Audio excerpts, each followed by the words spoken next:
I'm Sophia. I'll be your student nurse today. So today I'm going to be doing a newborn assessment just to make sure everything's looking good and normal. So I would talk to the mom first and I'd be like, is it okay? Like, hi Ann, I'm here to do the newborn assessment. Is it okay if I go ahead and do that on your baby? She would say yes.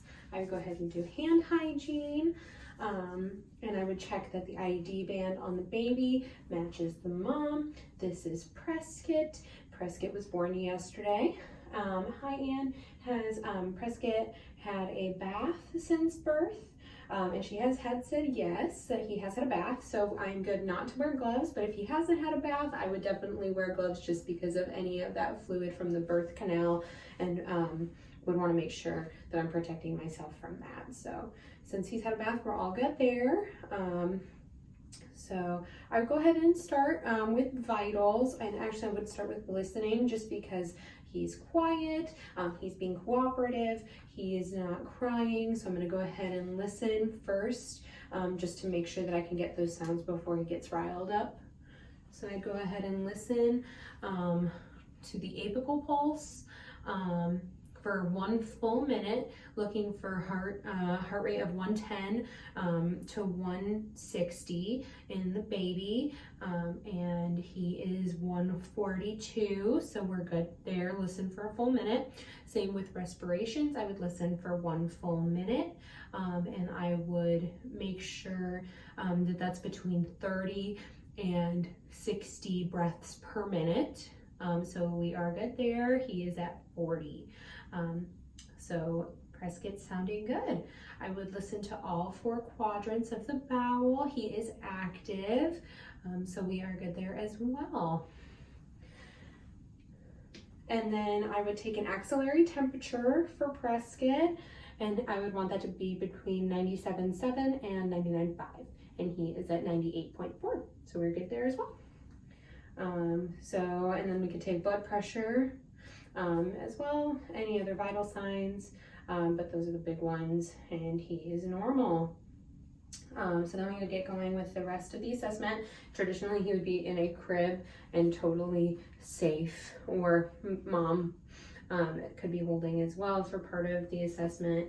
So the first thing, working through the assessment, I go ahead and check the head, going in some circular motions. I would palpate the posterior and anterior fontanelles. Those would not be closed yet, but we want to make sure those are flat, not sunken in or bulging. His feel great. Want to check those overlapping or those suture lines, making sure they're not overlapping or too far apart.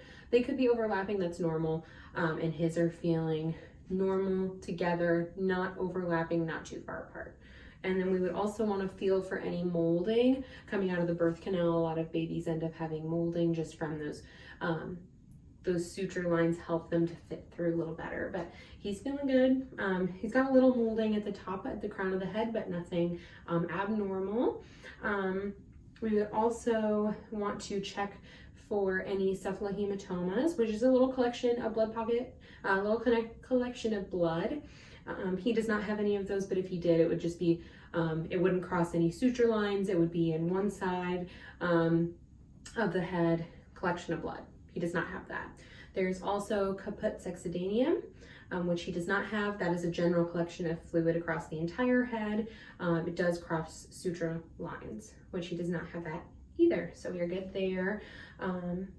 So then I would go ahead and move on, go to the eyes. So his eyes look good, nice and clear, not seeing any hemorrhage or anything in the eyes, no epicanthal fold. I would want to look and make sure that there's equal spacing. So there's about 1/3, and then 1/3 in the middle, and then 1/3 on the other eye. So the spacing is looking good. I would also want to make sure that his eyes line up with his ears, which they do. So that is good as well. Then just want to make sure all that's looking good. With his ears, we would want to do the recoil. So we pull back and they should just pop right back, nice and normal as well. And yeah, making sure that they're lined up with the eyes and that that's looking good. Go ahead and move to the nose. Do a little nair patency, So we're gonna hold one, make sure he's breathing, hold the other, make sure he's breathing, which he is. You know, let the mom know that she could be doing, you know, the bulb syringe if she needed to. If he was having some issues with like some clogged nose, he's not having any of those issues right now. Definitely want to make sure you suck the mouth out first, but he's looking good, nice and clear, all lined up. Then we would go ahead, I would don some gloves, just to, because I'm going to be putting fingers in his mouth. So we'd don some gloves. I would go ahead and do the rooting reflex, where I just put my finger on his cheek and he should follow. Same over here, he should follow. I'd go ahead and put my finger in his mouth and feel for his soft and hard palate to make sure those are closed, which they are. Any other bumps, lumps, things like that, abnormalities, redness, pain, anything like that.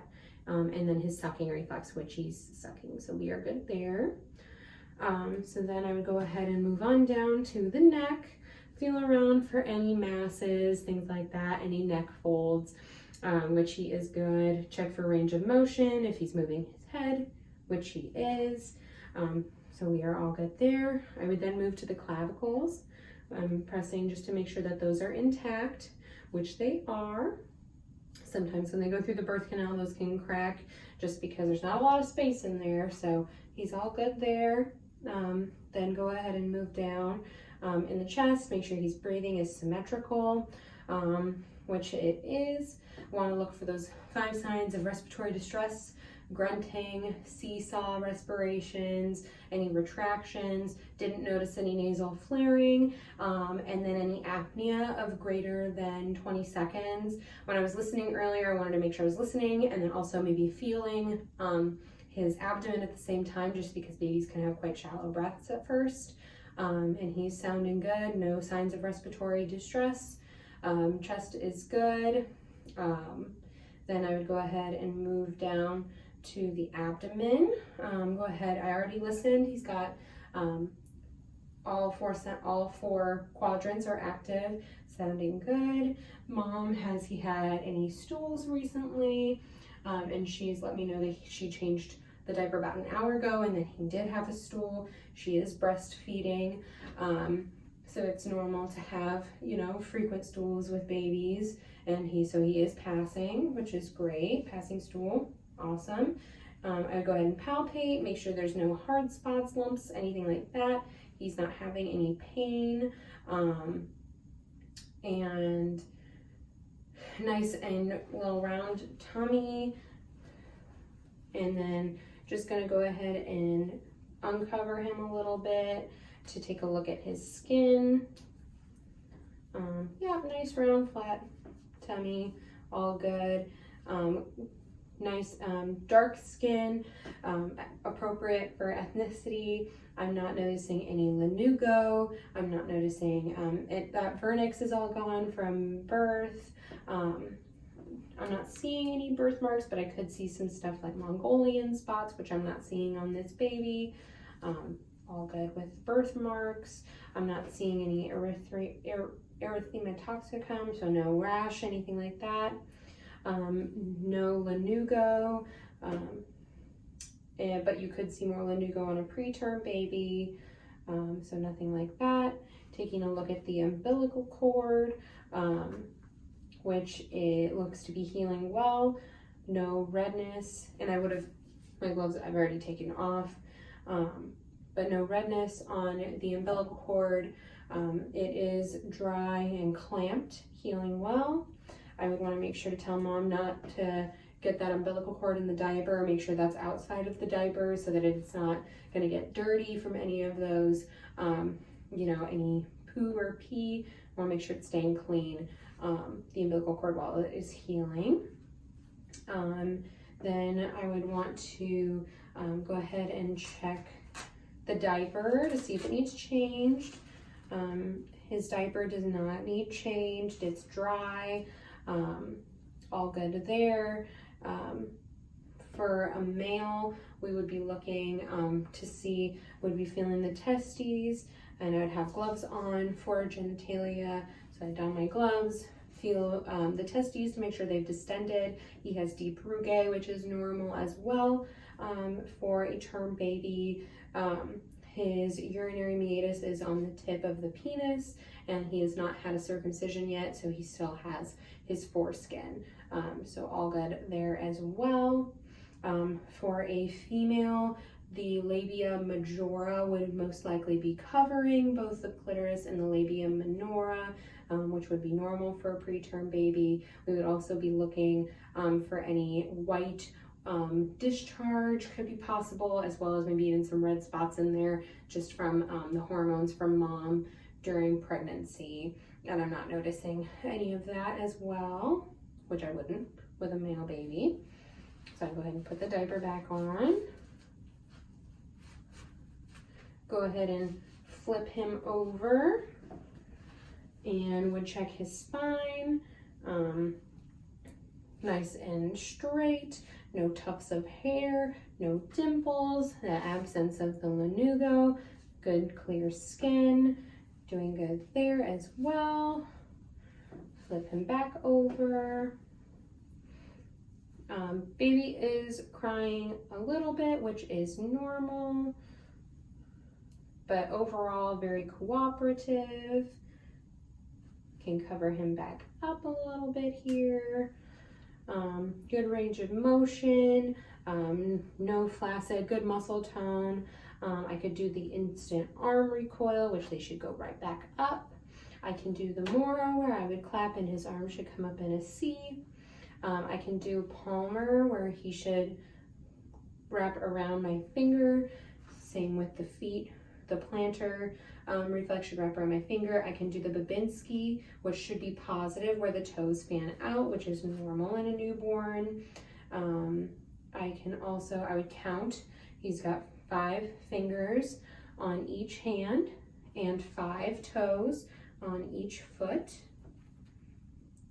All good there. Go ahead and swaddle him back up here.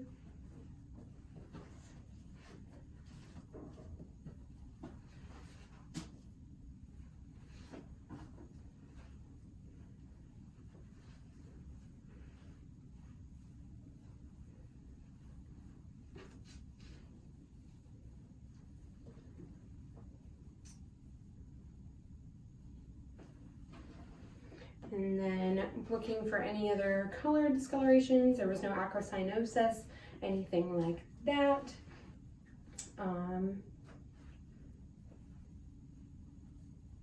And so I'd ask mom when he had his last stool, which was about an hour ago. The diaper was dry, making sure he's getting all those fluids in. And looking at the baby's behavior has been very cooperative, very good, but it is normal for a baby to cry in an assessment like that. And then asking mom if she needs it. So do you need anything else before I go? Any concerns? And she has none. And yeah, well, Jack looks good here. So coming along nicely, no pain, anything like that. All reflexes are intact.